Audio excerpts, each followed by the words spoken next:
സന്ദർഭം മുതലെടുക്കുകയാണ് കള്ളപ്പന്നി. ഇനി അത് നോക്കണ്ട, പെട്ടുപോയില്ലേ.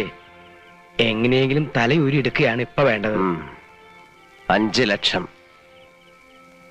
മേലേടത്തെ പറമ്പ് അല്ലേ വരേ? ഈ ചുരുങ്ങിയ സമയത്തിനുള്ളിൽ ആരുടെ അടുത്താ കാശ് തരാണ്ടാവുക? ഓരോരുത്തരെയും കൈ അയച്ച് സഹായിക്കുമ്പോ ഞാൻ പണ്ടേ പറയാറില്ലേ, നമുക്കൊരാപത്ത് വരുമ്പോ ആരും ഉണ്ടാവില്ലാന്ന്. ഇപ്പൊ അനുഭവത്തിൽ വന്നില്ലേ? താൻ പുരാണം വിളമ്പാതെ പറമ്പിന് ഒരാളെ പറയടോ. കുന്തം വിഴുങ്ങിയതുപോലെ നിൽക്കാൻ നിങ്ങളൊക്കെ ഒന്ന് വാതുറക്ക്. ആളെന്ന് വെച്ചാ ഇപ്പൊ റെഡി ക്യാഷ് കയ്യിലുള്ള ഒരാളേ ഉള്ളൂ, വീരാൻകുട്ടി. അവനോ? അതാ സത്യം. നാണക്കേട് ഓർക്കണ്ട, വേറൊരു വഴി ഇല്ലാത്തോണ്ടാ അവനെ തന്നെ കാണാം. ഞാനൊന്ന് സൂചിപ്പിച്ചിരുന്നു, ഇടനിലക്കാരൊന്നും ഇല്ലാതെ നീലൻ തന്നെ നേരിട്ട് വന്ന് സംസാരിക്കണമെന്നാ അവൻ പറഞ്ഞത്. മനസ്സിലായി.